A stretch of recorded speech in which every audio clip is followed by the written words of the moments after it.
Welcome to my podcast, Today's Dream, Tomorrow's Reality. My name is Vickie Poole. I'm a master transformational coach and hypnotist specializing in habit change. And this podcast is sponsored by the Enlightened Peach. And it's all about embracing our mosaic life. And some of you may ask, what is a mosaic life anyway? Well, it is recognizing that all the pieces of our life, the good, the bad, the indifferent, have all come together to make us who we are. Change any one thing and we are different. With that in mind, I invite you to embrace your perceived imperfections and celebrate who you are. This podcast is unedited and raw, just like life. And I'm your host, and I have a special guest that I'll introduce in just a moment. And I'm so excited to have her on here. But in the meantime, I would love to ask you to do me a solid, and that is to leave a comment, leave a question, to like, subscribe, and share. So now let's get started. So this beautiful lady rocking the 70s hair, or is it 80s Are we hair? on video? Yep. I didn't know we were recording video too. I thought it was going to be mostly audio, but that's okay. Well, some of it is audio, some of it is video. So you know what that hair is. It's kind of a new wave of maybe a Farrah Fawcett in a little bit. It's just beautiful, beautiful. I remarked on her hair when we first got on here. But I know this is Kryssa. And I know her because she is also a hypnotist, and I'm actually in the middle of taking her course right now. I've got several certifications under my belt, and I have been kind of watching her, and I've seen her on several of the other hypnotist sites and everything. And I just got so fascinated with some of the stuff that she does that it was like, I've got to dive in. And so I'm super excited to talk to her, and I even want to ask her about things that have nothing to do with hypnosis. But it's just, if you don't mind, just tell them a little bit about you, because that doesn't really do you justice, I don't think. But just share a little bit, and then we'll get to the conversation. Yeah, sure. So let's see. Professionally, yes, hypnotist and founder of Quantum Journeys Hypnosis Academy. And I also have a bunch of certifications under my belt over there on that wall. And now it feels silly that I've spent so much time learning all of these tools, because stumbling upon Quantum Journeys hypnosis, it's like kind of inclusive of everything. You don't really need to have a bunch of, anyway. But okay, so professionally speaking, my background academically is in applied psychology, but prior to being a hypnotherapist, I was a chef. Oh, I didn't know that. Over 2 decades, actually. Yeah. Nice. I want to come eat at your house. Well, and I actually do like cooking for people again now, but I didn't for a while because that was my job. And so, on my days off, I was like, nope, no dinner parties. Don't invite me over if you're expecting me to cook. I have 4 kids. I have 2 millennials, and then I have 2 zennials. So 4 kids. The last 2 are sort of twins. They're 22 now. I was a single mom for most of those 32 years of raising kids. I am an animal lover, and I used to commune with nature spirits as a little girl, and I was told that they were imaginary friends, but I have come to believe that I think they were in fact nature spirits. So, yeah. There you go.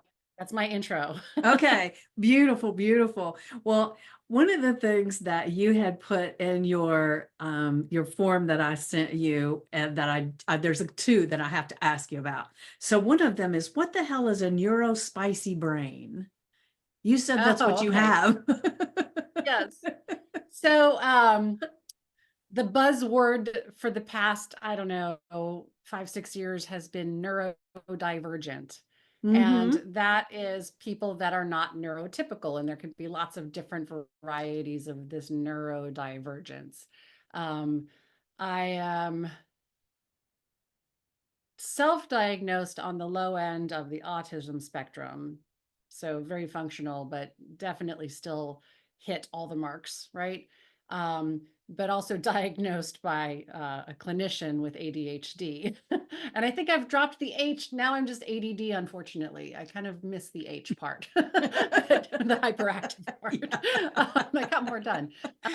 But so, there's like a few different things going uh, on the neural level. And so the catchphrase that I use is neurospicy. Yeah. Okay. All right. Beautiful. And And because of that, I help my clients who also have, neurodivergent brains to be able to experience hypnosis, because not all hypnosis takes into account, you know, how somebody might not respond to a traditional induction, for example, if they're autistic. If they're autistic, they tend to have a very literal mind. mm-hmm. And depending on their levels of visualization, there might also be some aphantasia going on there, which I also have. So if you're using a visual induction and you're telling them like, and now you can see yourself walking down the stairs, feeling your feet touching each step, many autistic people would be like, I don't see that at all. I don't feel that at all. And it would cause them to then distrust the trance and Right. not actually experience hypnosis. Yeah. One of the things that I do, and like I haven't finished your course yet, so I may be saying something that goes totally against it, but if I am, we'll talk about that later. Okay. No Um, censorship here for me either. That's right. That's right. But one of the things that I do is, as we do the pre-induction, the talk and everything, is I start asking them. So when I ask you, can you to see an apple? Can you see an apple? Or do you just imagine an apple?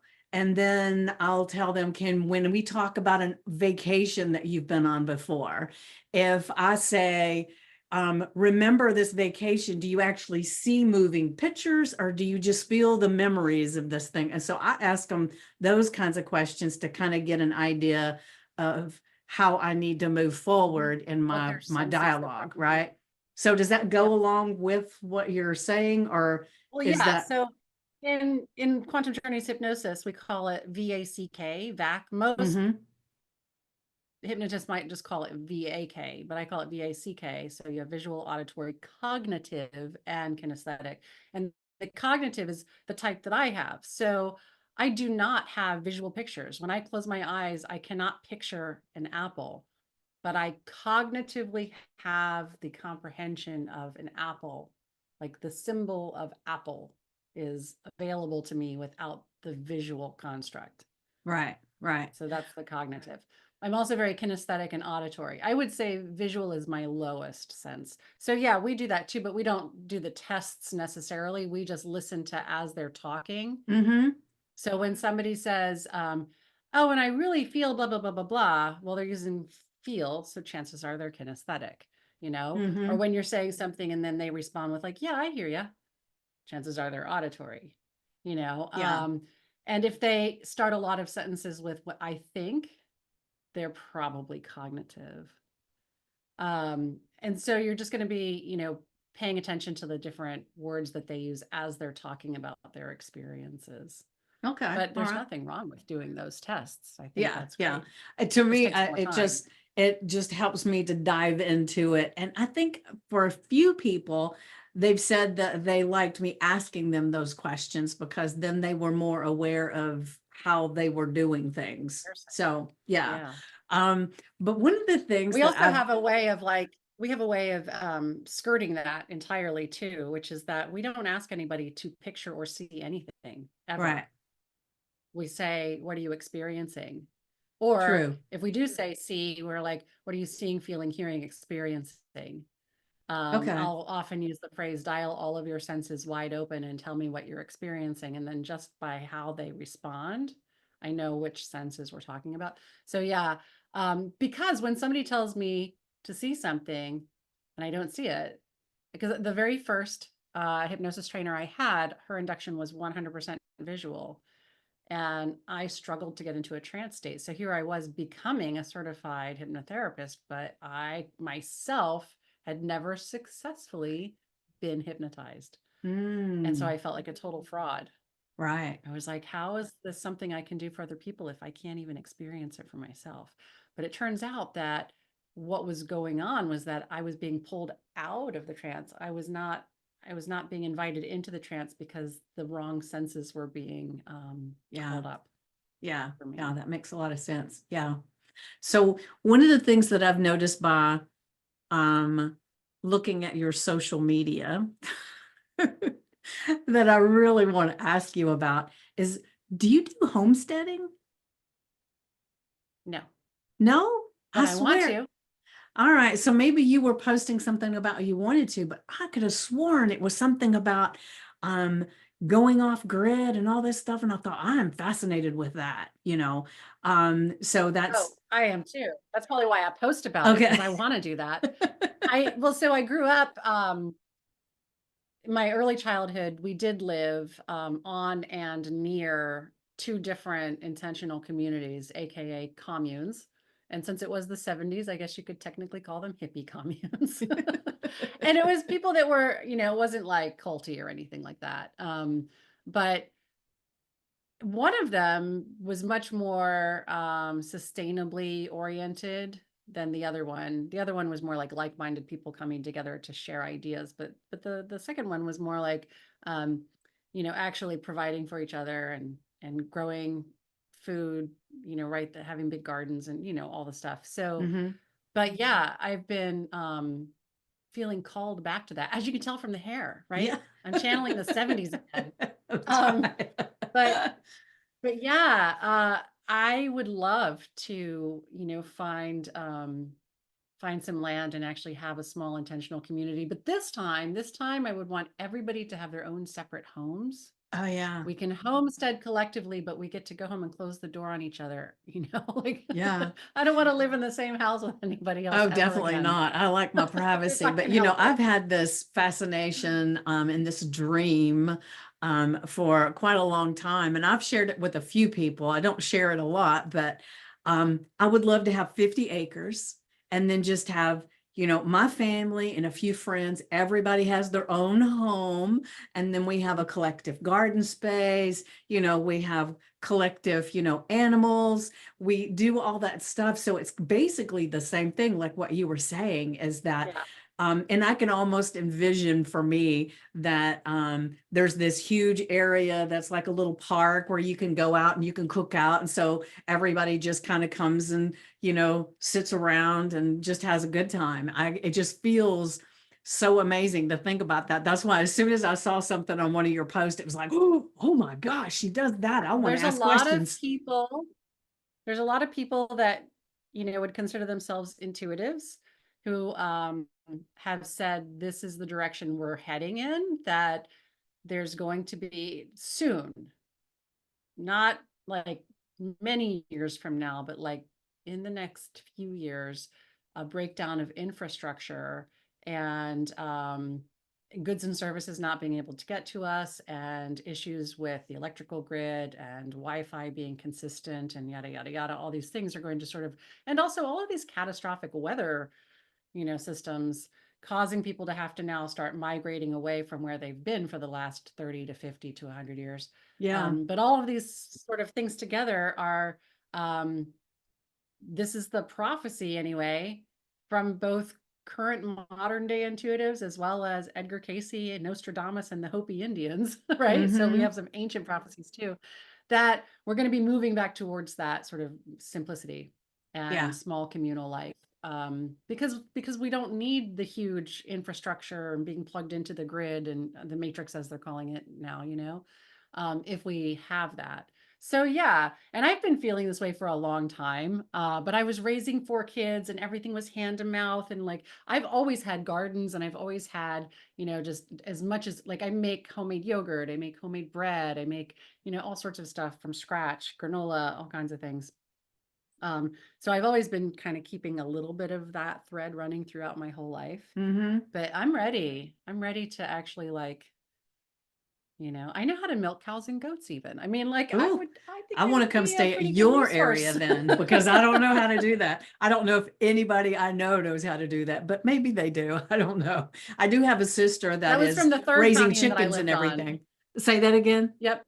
chickens too. I lived on this anthroposophical biodynamic dairy farm in What the Pennsylvania. heck is that? Seven Stars Farm in the early 90s. I think it was the late 80s, early 90s, like 1989, 1990. I was only there for a couple growing seasons, but yeah. So How so that cool was is me as that? a pseudo grown up, a baby adult. um, living on a commune then too. And that's when I Yeah, learned how there's a to theme milk going on cows. here. Yeah, I kind of keep coming back to it, Yeah, yeah. Yep. So Would have let been a me, heck of a lot easier to raise my kids had I had something like that. Because when you're a single parent, if you have a whole community helping you, oh yeah, you know, it doesn't hurt so much to be a single parent. But yeah, yeah. alas, I inside know I things only have happening. 2 children, but I was a single parent too, so I understand that exceptionally Yeah. well. So one of the things I wanted to ask you about is like when you were growing up, what did you want to be? I never had a specific thing. So, No? like, I mean, it changed a lot. Um, when I was really little, like I would say under 7, I was pretty positive that I was going to grow up to be a fairy. Okay. I was just waiting for my wings to come in. I wanted to be And then, bewitched, if that tells you anything. yes, I love that. I love that, Samantha and Tabitha. Yeah. Um, and then after that, I was in ballet for a while. So I thought, oh, I want to be a ballerina. But that's a very short-lived career. So I would have already been done with that by now if I'd gone that route. Um, I landed in cooking because I dropped out of high school. And that was like a something my stepfather was like, no daughter of mine is going to go out into the world without any skills whatsoever. And he's a Swiss trained chef. So that was his doing, bringing me up to speed, doing the apprenticeship with all of that. Um, but I liked it, and I'm very creative. I love art, and so for me, food is just temporary art, right? But it's Hmm. also like the most important art in the world because it's what Right. like becomes part of the nourishment of the cells of our bodies. So I love cooking. So yeah, I don't know. I never had a specific thing. Like people have asked me that before, and I do not know how to answer. I think that early on, I think I knew that it was going to be quite a journey, you know, and that I was just open to whatever was going to happen on this crazy journey. I don't think this is my first time here. Yeah. I think I've Yeah. been here I a don't lot of think so times. either. Oh. So I was kind of like, all right, bring it on. What are we Yeah. going to do Yeah. this time? Let's see what happens this time, The right? sky is the limit. Yeah. Yeah. So you also said that you had 2 NDEs. Yeah. Yep. Um, the second one I don't remember as well. When I were don't know they? why. I just haven't. So the first one was I was 18 and I had just given birth to my first child, my daughter, and um, I had what was not yet a diagnosed. It was an undiagnosed bleeding disorder, and Mm. she had shoulder dystocia with a placental abruption. So those two things together caused me to lose 2/5 of my body's blood very rapidly. I could not clot. I hemorrhaged. And I was having a home birth. And so they had to call an ambulance, paramedics come get me, take me to the nearest hospital. And I died. I died before they actually got there. I flatlined apparently, and they were trying to revive me in the ambulance. I'm not going to go into the whole NDE because that would take like another podcast or 5. Yeah. Well, we'll do Uh, those later. it was okay, but it was I learned a lot and I recalled a lot, and I realized. I mean, I came back with the knowledge and understanding that yeah, absolutely physical death is not the end. There was no question. It was just a no-brainer. I was like, yep, I don't even it's not even a belief. It's just a hardcore knowledge. Um and I also really liked it on the other side. I missed it. It felt like home. I was so happy to be back home. And there were others there that I was very familiar with and I was like, "Oh my gosh, I'm so glad to be back with you again." And then I came back here and I was given an option. I was given an option. It wasn't like a, you have to go back. I was given an option. But with that option, there was the caveat that, well, if you don't go back, then you're kind of starting a whole new cycle of generational trauma for your baby Mm, girl who was just born, who's now going to grow up without either parent. And, that's going to be a bit of a mess that you're probably going to want to clear up later. So maybe just go back now. And you can't avoid all of the mess because there's still the missing dad who popped in and out of our lives for years. But you can at least take care of that part, right? The part that you're ultimately responsible for. So I was like, okay, I'm going to go back. And I had the best of intentions, and I was really like, yep, let's do this. We're going to go back. And I knew who my daughter was as far as like our souls be like on the other side, the agreements that we had to sort of mm-hmm. activate each other in this lifetime by being together here as mother daughter, because that's what mothers and daughters do. That's our contract. We activate each other Right. to become better people, usually through painful experiences. But anyway, I went through a lot of years of depression because even though I came back with the best of intentions and it was very much a conscious choice, and um, there was no forcing about it. It was just so beautiful and peaceful and familiar over there. And it Mm-hmm. was really hard to be here. This is a very difficult place to be, Yeah. you know? I've And I had, feel terrible that my daughter was raised by a mom who was just mired in the throes of depression after but that that was probably part of that experience. contract too, right? Yeah. Yeah, well, don't tell her that. She doesn't want to hear that. But yes, yes. If you Well, ask me. I've had a few friends that I've got have had NDEs, and every one of them says the same thing, that it was so beautiful there that even though they wanted to go ahead and come back and do whatever they needed to do, it was such an immersion of suddenly there's this pain from waking up from whatever caused the NDE, and then having to recoup and just make function through the world, that they suffered through some severe depression in the process. So it's amazing to I think also about. had this like annoying habit of I kept falling out of my body when I would fall asleep. Oh, wow. That was really frustrating Yeah. for about 6 months after that first NDE. I would just be sleeping and then I would turn over in bed, but somehow my body wouldn't turn over with me. I was not fully attached anymore, I That's guess. And interesting. I would find myself up in the upper right-hand corner of the bedroom looking down at my body, which was exactly what happened in the ambulance. I was like looking down when I decided to come back. I saw myself and I was like, okay, now it's time to go back. And I couldn't figure out how to make myself stick. And I kept like dive bombing my physical body and like not sticking. I would just bounce back out again. This happened, I don't know how many times. There was nobody else left to ask either. Like all of the information that I had been receiving on the other side was silent. And I Hmm. was like, you didn't give me the like re-entry instructions. Like, Yeah. what am I supposed to do It here? makes me think of what is that movie? Oh gosh. Where he dies and it's the animated thing and he's trying to get back. Oh God, what is it?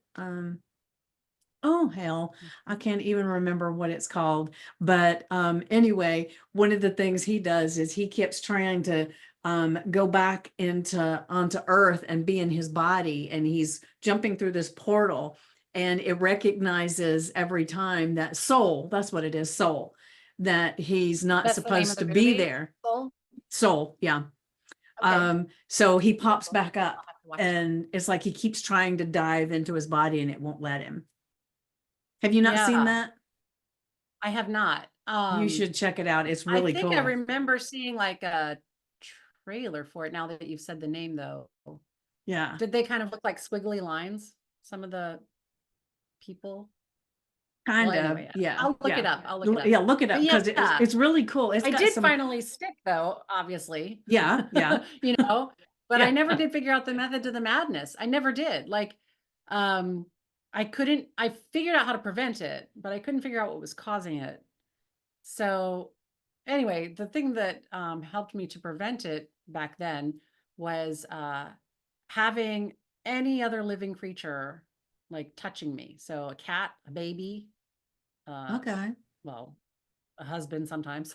But yeah, so if I had So my it was like a newborn baby tether daughter, to here, right? yeah, it would keep me from falling out of like I would still roll out of my body, but I wouldn't bounce up to the ceiling. I would just roll out of my body and be like, oh, and then roll back in again. Okay. Well, that's fascinating. Consequently, I've had cats my whole life, and they always sleep with me, which might be why the husbands don't stick around. I'm not sure. Anyway, actually, I'll take full credit for that. Yeah. So yeah, the second one I don't really remember, and I'm not actively trying to chase the memory of that one. I mean, I know what happened like chronologically that led to the near-death experience, but I don't remember what happened when I went to the other side. Yeah. My memory, I've repressed it. Yeah. And I'm not actively trying to chase it and figure out what happened because I've come to the conclusion after doing many regression sessions in my early hypnotist days that when a person is ready and has the tools to handle whatever it is their mind is repressing, then those memories will come to the surface. And I've recovered so many childhood memories just from healing stuff that I don't have to go chasing them, Yeah. Yeah. which is also why I'm not a huge fan of regression, Yeah. by the way. But Yeah. I'll do So it. how It old can be were very you powerful with the sometimes. second one? The second one, I was 33. Okay. So there's a good Yeah. space between those at least. So Yeah. whatever it is that you're not ready to have download into you will be at some point, and then we'll hear all about that because it's probably something fascinating, but maybe it's like I feel like sometimes we have all these things that happen to us like our mosaic life to make us strong enough to handle what's the next journey that we have. And Right. so it's probably there's some kind of growth thing that's going to happen that puts you into that place, like you said, that healing Yeah. spot, right?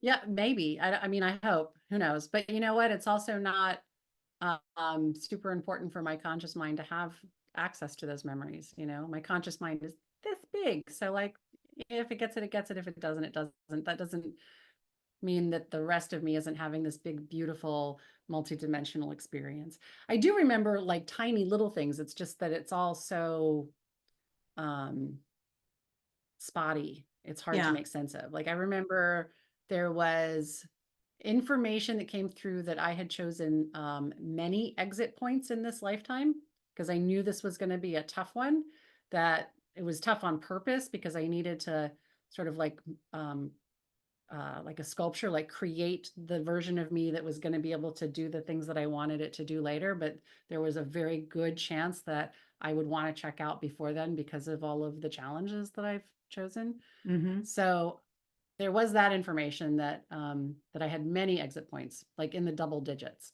and that I'd Okay. already passed by several of them. I got to see my last exit point. That's interesting. Hmm. And then there was also this one part where I was like, and I'm not typically a visual person, but it was very visual, both of my near-death experiences. So like one of the other little snippets that I kind of remember is I was looking over this like vast landscape, for lack of a better term, but it was like multiple landscapes. And like I was seeing all these different people as they were dying, having the experience that they expected, because that's what they were able to have. So, like, if they believe in Jesus, well, there's Jesus. If they believe in Muhammad, well, there's Muhammad. If they believe they're going to get 72 virgins, well, look at that. There's 72 virgins. If they believe in hell, there's some people going through some hell. Like, it was showing that whatever it was that they expected Okay. was what they get to encounter, but it's just a sort of a temporary little space before you move into where I was. And I Okay. guess maybe I got access to that because it was my second near death experience. I don't know. I don't know how I was able to get access to that. I was just shown that. And I was like, well, that's really interesting. So they're all right Yeah. or all wrong. It depends on how you look at it, That's right. Yeah. Well, that's Yeah. that's kind of the way I look at our journey through life too, and I'm sure there are a lot of people that feel that way too. We get out of life what we expect too.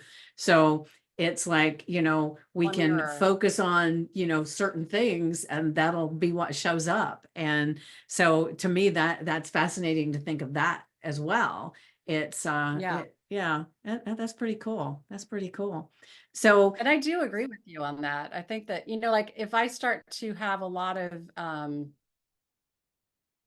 situations populating my life that have a certain theme to them, like that's a mirror to me of what's going on internally. I'm like, oh, I must be, bringing some of this stuff up to be seeing it reflected out there. And while that might sound very woo, if if you look at it pragmatically, that's absolutely true. So let's say like you're expected to go to a company party, but you just don't want to go. You're not a social person. You don't think anybody's going to want to talk to you. You're, whatever. So you're anticipating sitting in a corner by yourself. So you open the door, you walk in, your head's kind of down, you're looking around like, yeah, nobody's going to talk to me. And then people see you and they respond to that energy and they're like, she doesn't look like she wants to be talked to. Let's leave her alone. And then you create that, right? mhm. Because you expect that. But if you go and you're like, oh yeah, I haven't seen a lot of these people in so long, or maybe I haven't seen them out of the office or whatever, like this is going to be so much fun. And you walk in with a smile on your face, hey, how's it going? Suddenly, bam, whole different party. Yeah, But yeah, all that's changed is your expectations and what you're perceiving of the people around you. So if you think that they're all going to not want to hang out with you or they're judging you or whatever, that's what you're going to see. That's what you're going to experience. yeah. But if you And think that most of they're the all there to time have a we're good time with you, practicing that story in our heads for a long time before we ever get there. So it's like yeah. a rehearsal in a way. We're Yep. rehearsing how bad it's going to be before we ever get there. And so I share this story. Catastrophizing. Yeah. So I share this story a lot of times. I would meet my some people for lunch quite often. There was a big group of us, and there was one person there that used to grate my nerves. It was like she knew exactly what to say to just really tick me off the moment I got there, right?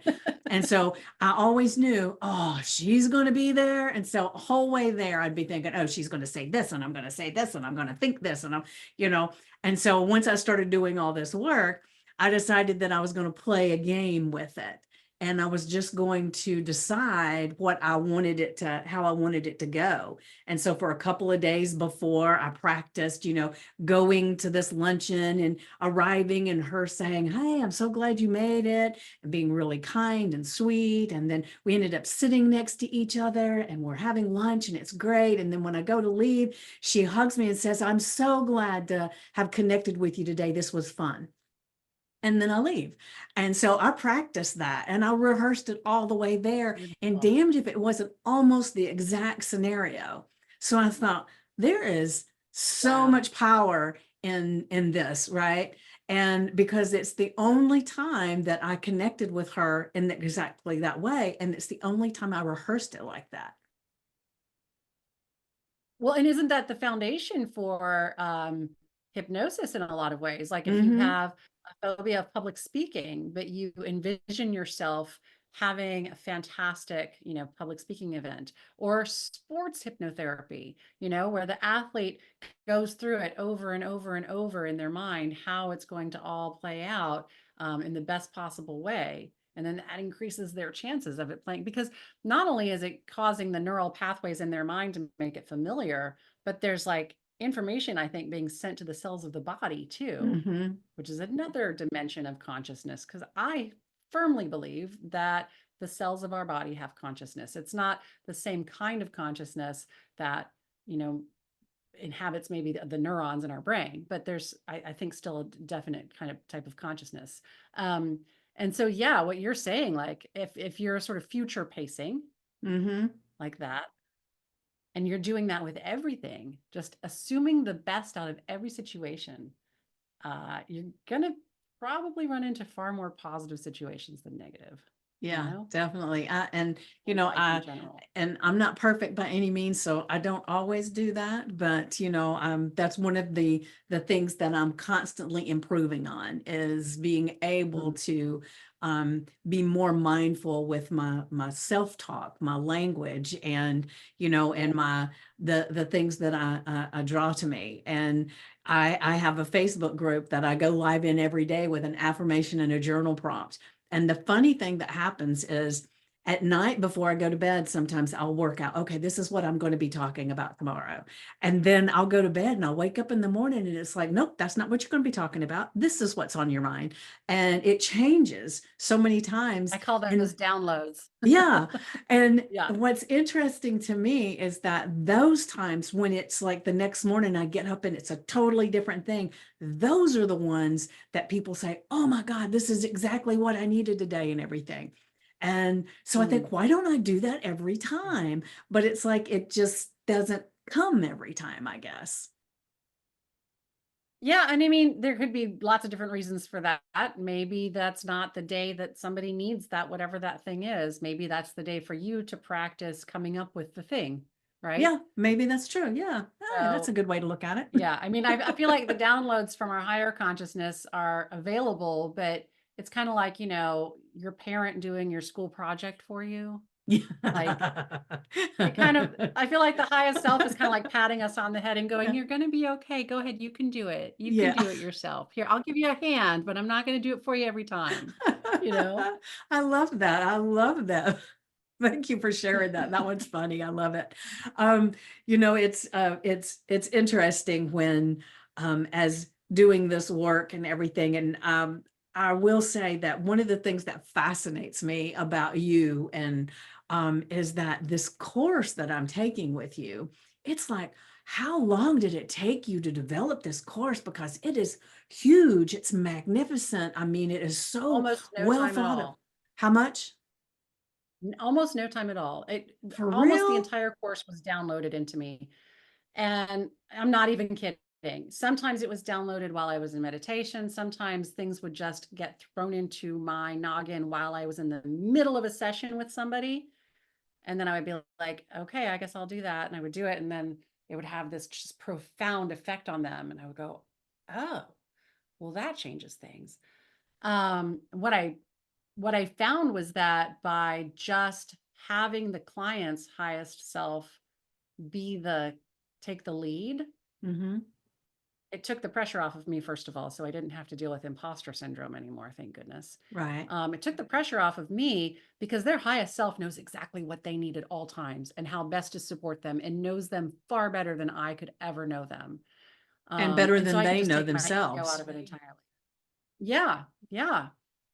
So, yeah, I mean, okay, let's see. I started having, I guess, more woo-woo sessions totally by accident in 2021. Prior to that, I was trying to stick to like clinical, hardcore neuroscientific hypnosis because, my background in applied psychology, and I didn't want to be known as like the woo-woo hypnotist. And I kind of even looked down on that at the time a little bit. Like I was trying to distance myself because, I already have this whole new age upbringing. Yeah. So I was trying And to you didn't want to like be accused of having the fairies again. right. Yeah. Well, now I totally embrace it all because I I have know, I decided know. I absolutely adore my authentic self. There's nothing to be embarrassed about anymore at all, which has been part of this journey. But Mm-hmm. yeah, so I started having clients just go into spontaneous past life regressions. And at the time, I just was like, well, I didn't intend for that to happen, but that's an interesting thing. I better learn everything I can about past life regression hypnosis so that at least I have like adequate tools, you Mm-hmm. know? Um, and I also thought at the time, and to some degree still leave some margin for this, that maybe it's past lives, maybe it's not. Maybe it's just what their subconscious mind needs to create a metaphor for in order to help them realize that they are beyond it now, that it is not just in the past, but it's so far in the past, it's in a whole other lifetime, right? And so they Mm-hmm. can just leave it there. Um, some things have happened since then that have made me think, I don't think it's always just a metaphor. Namely, that I had a past life regression where I went back to a lifetime where I was doing very similar work to what I'm doing in this lifetime. Mm-hmm. But it wasn't called hypnosis, but I was using trance states to help initiates in this priestesshood have these vision quests in a cave. Now, here's the crazy part. Two other of my clients had past life regression memories of being there with me. Neither of them had met each other at the time. Now they have, but at the time, like it happened and they didn't know about mine. I had not talked about it. Oh, wow. That's But fascinating. then they were like, "Oh, wait, and you're there too, Kryssa. Oh, I can see who you are." And anyway, so actually I had mine after one of my clients had hers, and then I had a past life regression. I was like, "Oh yeah, there I am. I see what she was talking about. That's me." And then another one had a similar one too, and it turns out that we were all three there. So bizarre. Anyway, the thing that made me like really start to change my perspective on things is that I was like, well, I mean, it's well and good to release all kinds of trauma and leave it in the past, but like I have some pretty kick-ass skills here that I would really like to bring into this life because they would benefit my clients now. Like this is Mm-hmm. a whole different way of doing hypnosis that I feel like has been lost to the ages. Can I just bring the skills? And my higher consciousness was very gleeful about this. Like, yay, you cracked the code. Like, yes, you can.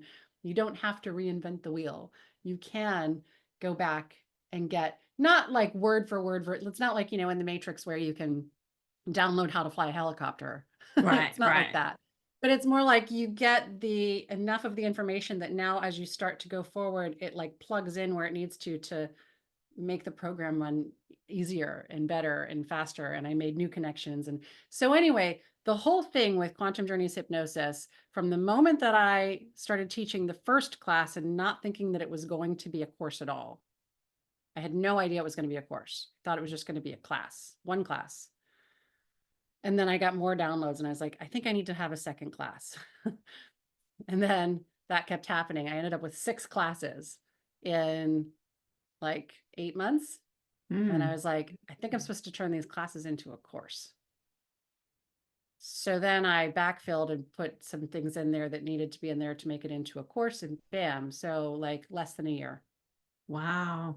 Wow. I Because it know it's is, like 50 plus hours long. It's pretty yeah. like all Yeah. It's inclusive. like It's like, I yeah, have on my list of things to do every day. Part of it is spend at least 30 minutes, if not more, on part of the course because, it's one of those things that no matter how much you want to learn something, life gets in the way. And if you don't have something I'll give you a saying, hint. yeah, If you watch the deep dives, mm-hmm. you'll pick everything up. Okay, Like, because I'm I in the want you to deep still go dives through the right whole now. course.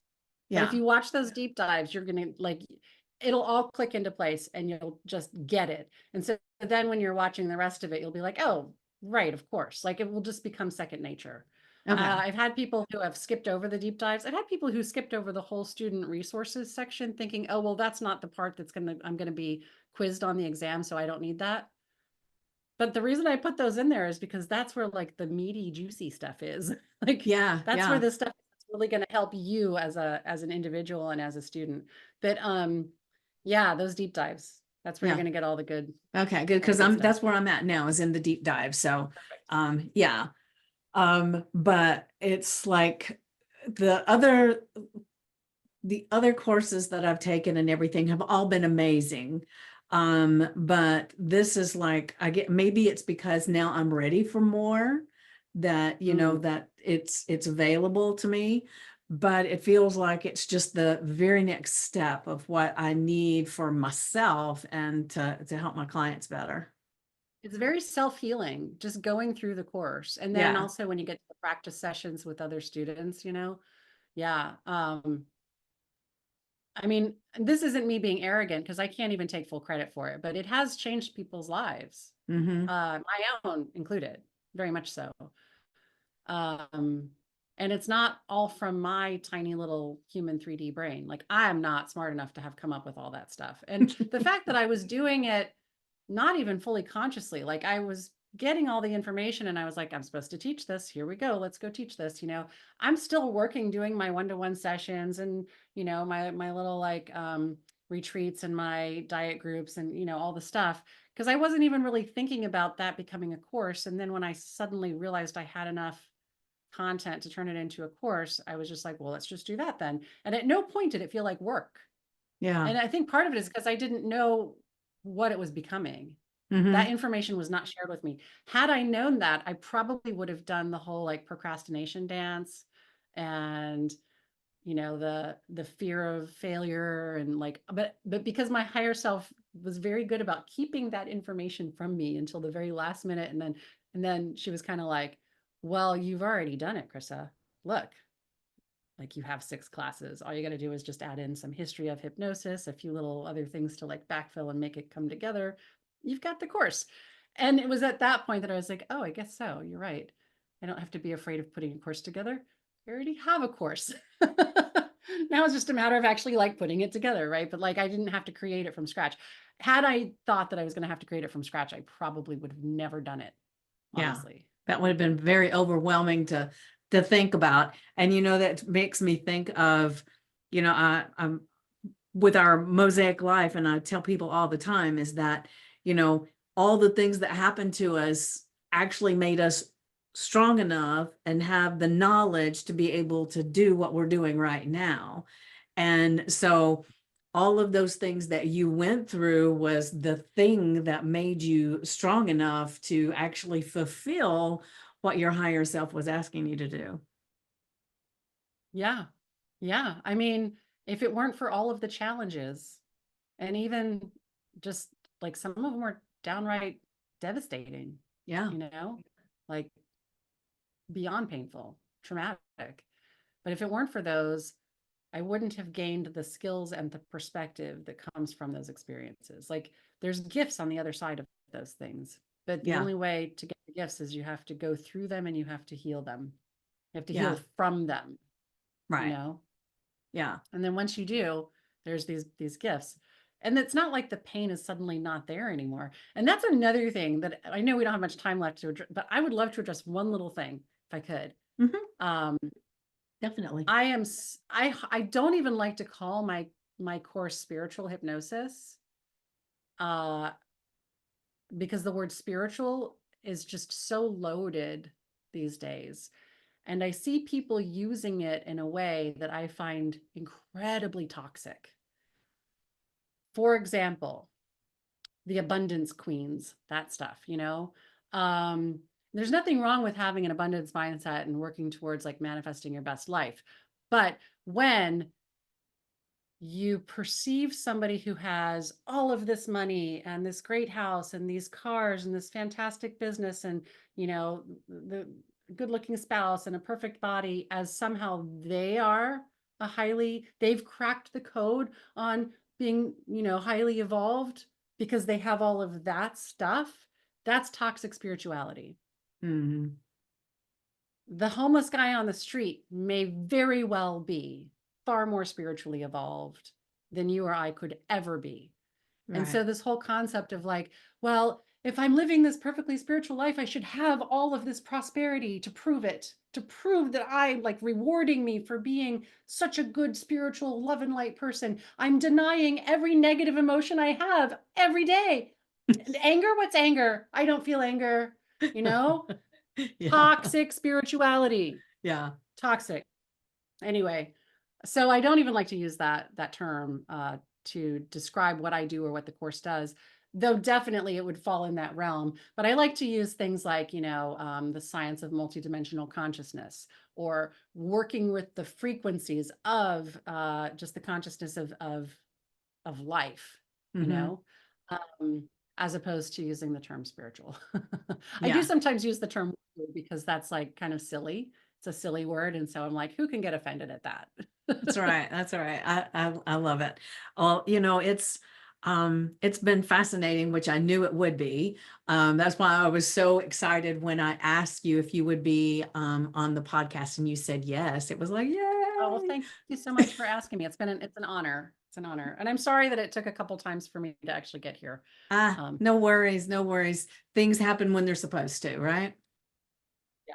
And I'm also sort of like notoriously shy. I know that sounds so crazy because I seem to be out there in the spotlight a lot, but like I'm very private Yeah. and introverted. So not shy in the sense of like social anxiety, just like shy in the sense of like I tend to keep to myself Yeah. and not do stuff like this very often, Well, then I every once. definitely appreciate you stepping outside and coming on the show. And I like to say I'm an extrovert, introvert. So there's times I want to be out and, in front of people and popping up and doing all these things. And there's other times I want to stand back and just watch everybody else and listen or be all alone. And one of the things that's happened to me over the years is that I've become a person that really cherishes their alone time more than I ever did in my life. And I think that maybe sometimes that's from all this personal growth, because now I really like who I am. And I want to make sure that I'm giving my thoughts and my emotions the love that they need, right? Yeah. Yes. And the cells of our body too. I think we Yes. forget that they have their, the reason I even bring this up again is because when we say negative things about our bodies to our bodies, those parts of our bodies hear us. Yeah. They hear us. Yeah. And so if there's something about yourself you don't like and you get mad at it all the time, the cells of that part of your body feel just like a little kid who's constantly being reprimanded when they're doing the very best that they can, you Yeah. know? And Mm-hmm. so if you give them love instead, if you give them love and you say, hey, what can I do to help bring you into a perfect state of health or balance or alignment? They're going to reveal to you what you need. You might have to go into a state of hypnosis first or meditation, in order to get the answer. Not everybody can get quiet enough to hear it, but you can get it. It's there. Yeah. So yeah, if you start with loving your body first, even though it's not the perfect body that you want, it will become a healthier, more balanced body over time because of the love, not the other way around. If you keep shaming it and getting mad at it all the time, it's going to do just like And what that little kid depriving does. it, starving it. Yeah. Crazy Yep. stuff. Depriving it, starving it, hating on it, Yeah. it's going to get sick. It's going to Yeah. get sick. Yeah. I And it's going to had one of my rebel. clients one time, one of her, she was a weight loss client, and one of her task that she was supposed to do was look in the mirror and see what is the part of my body that I'm always giving hell to, always. And then recognize that it's there as some kind of protection for whatever it is that you need. Go ahead and love on it and touch that part of your body and just, think about it as a part of you that you love, and then let everything else come as it will. And Right. it was a beautiful, beautiful experience for her. And she said that when we first started our process, she couldn't even look in the mirror at her face and say I love you. So it was very profound to It really help her. liberated her. Yeah. So it was beautiful. But when you were talking about the cells, one of the other things that that comes to mind too is the Emoto water experiment. It's the looking at the water and the words and different thing and how that changed the ice crystals and stuff. So those that are listening or watching and you're not familiar with it, just Google it. You'll see all kinds of things about it. But every time we say those hurtful words or those things that are not so kind, maybe we don't think they're hurtful. Some people say them as a joke, but our body doesn't take it as a joke. It takes it as fact. Right. And we're damaging those crystals, that water in our body. And we are I hear such a different amount. Some people say 85, some people say 90% water. I have no idea. I'm not a Well, whatever scientist. it is, it's a lot. Yeah, it's a And it lot. holds It's a lot. memory. It It's holds it's more memory, than it our holds meat suit. frequency. Yeah. And I would venture to guess that most people who talk to themselves in those really harsh, critical, negative ways don't think of themselves as bullies. That is absolutely what they're doing to Yeah. themselves. Yeah. Yeah. Yeah. Meanwhile, their poor body is just trying. I mean, like, think about the fact that our bodies are always bringing us back to the best possible state of health they can. Every infection we have, our bodies just do everything it can, pull up the white blood cell count, go into a battle with having the immune system battle whatever the infection is. Every cut you get heals up. Every bruise fades, every break knits back together. I mean, our bodies are constantly showing us how much they care and they love. And here Yeah. we are bullying because they don't look a certain way. Yeah. I Yeah. feel so bad. I mean, I feel so bad even for my past body. I was anorexic. in my teen Oh, years, which later went into bulimia, then into binge eating. I've been all over that's why the very first thing that I specialized in was disordered eating, as a hypnotherapist. And I still work with it a fair amount, but yeah, like if we have to start with love. yeah. We Yeah. have to. Yeah. And that's a beautiful place to end this podcast today, Leave with is love too. with Start and love. end with Yes, love. yes. It's the glue that holds the universe together is That's love. right. That's Yes. right. And so do you have any one last thing that you want to say other than love one another or love yourself more than anything? Is there anything else that you want to say before we close? Just if I don't know if you're going to put links up or whatever, but if I people will. want Yes. to like enter into my little world and learn a little bit more about what I'm doing, you can go to kryssamariebowman.com and you can find the link to my hypnosis academy there, and all kinds of other stuff. And if you're on Facebook and you happen to be a professional hypnotist, I also have two groups that I run. One is Hypnotherapy Uncensored, and then the other one is Quantum Journeys, which is actually not just for hypnotists, it's for anybody. So yeah, that's how you can kind of find out a little bit more and interact with me directly. Yeah. But Beautiful. remember that I'm a little bit introverted, so it might take me a bit to get back to you. Well, in the description, I will put all the links so that they can just Okay. click on the link and get straight to wherever you are. And so I will tell everybody, you definitely want to dive into the things that Kryssa is doing, because she is amazing. And I will leave everybody with my favorite quote. And I wish I could remember or maybe I knew at some point who said this quote. So if anybody wants to give me that information, that'll be great. But the best way to predict the future is create it. So I Uh, ask, what are you I've heard that creating? attributed to Benjamin Franklin. Is it Benjamin Franklin? I think he says something about being the architect. I don't remember how he put it, but Okay. anyway, I think I remember him Okay, saying I should something. Google it, I guess. I just haven't. I figure I'll just say it. So it's one of my favorite quotes, because I think one of the things that I love about it is that you predicting it is not just a thought process, it is an action process too. And I think a lot of things get lost we just sit back and think that everything's just going to fall into our laps. And sometimes that does happen, but most of the time we have to at least take this inspired action to make it come together. And so that's why I like Well, I that feel one like so the much. inspired action is kind of like the way of telling the universe and your highest self, like, yep, I'm ready for that. Yeah, You know? yeah. Um, and actually I did think of something that I Okay. would like to share. And it is that because you were bringing up your favorite quote and one came to me, Arthur Schopenhauer. It's a quote from him. He's a physicist from back in the 30s. All truth passes through three stages. The first stage, it's ridiculed. The second Mm. stage, it is opposed, or I think he said violently opposed. The third stage, it is finally accepted as just being self-evident. And I think that's about where we're going to be pretty soon with the concepts of the science of consciousness. Mm.